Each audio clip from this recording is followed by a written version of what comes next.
So I went out at the weekend, excuse me, fidgeting with my, can you guess? My Lumix GX1.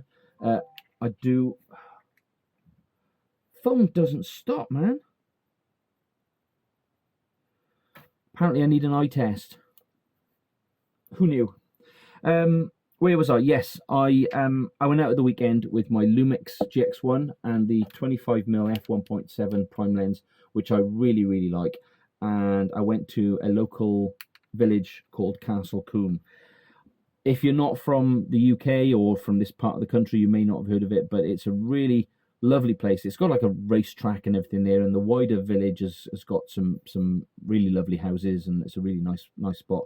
But the village that it's most famous for is pretty much just one street with a little bridge over a small river, and it's quite well known because it's obviously been very well preserved over the years.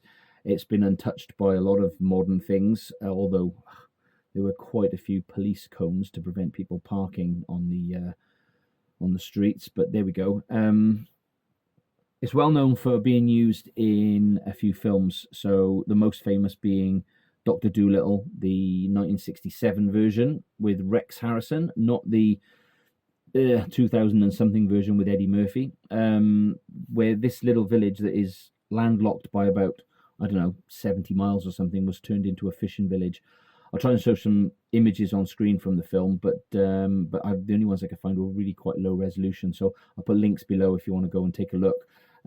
It's a really beautiful little place, and my plan was to go and take this like picture postcard kind of shot, hence the thumbnail, if I've kept it the same as I originally planned, showing, wish you were here. So it's a shot that you'll have seen if you Google Castle Combe. You will see thousands of them. If you search for it on Instagram, it's the same photo that you'll see all the way through the feed.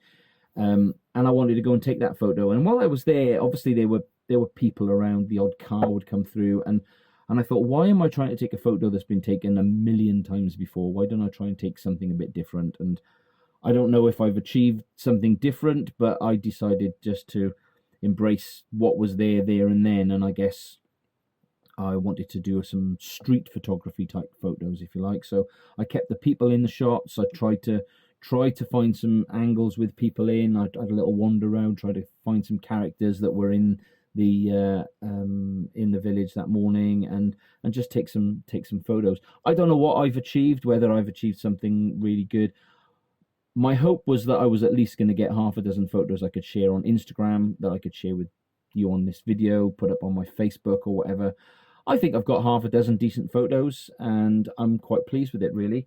I also took my Ektar H35 out, and I have blitzed through the last of the film. So I'm going to send this this film off today or tomorrow and get it developed, because I kind of, as I've said in a previous video, I'm getting a little bit impatient. I want to know whether these photos are any good, whether it's something that I want to do more of. So I wanted to quickly get some feedback on some of my my pictures, and obviously that's a black and white film as well. So I don't know. Anyway, I digress. What did I do? Yeah, I took some photos. I had a little wander around. I took some shots of some doors, keeping, just trying to make some Instagram kind of content. I thought they looked quite interesting together.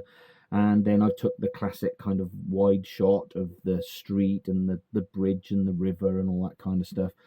I've got some more ideas to go back and get some different photos, which I will keep for another video.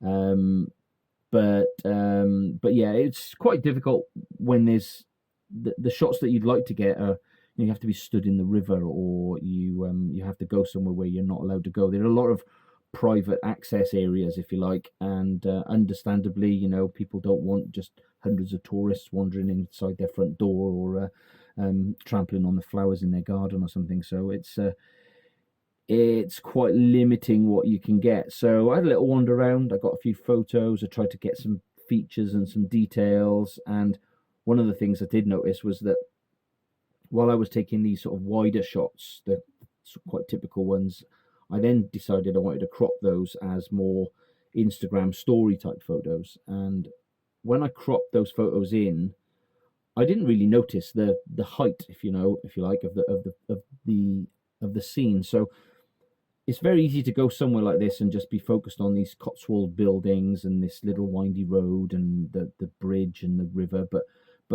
what I found was when you took it more of a vertical, well, you know how steep how low down in the valley it is, because the car park is, I don't know, feels like about 50 meters, 100 meters higher than the actual village. So there is a little road that you have to walk down to get to the village.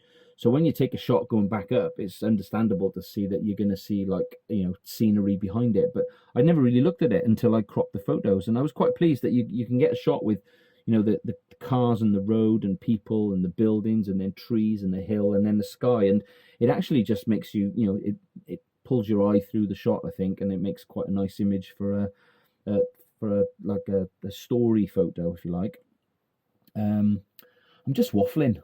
I like to waffle, and as I said, I've got some ideas to get some other photos using a 360 camera and a rather long selfie stick, but I'll have to keep that for another video.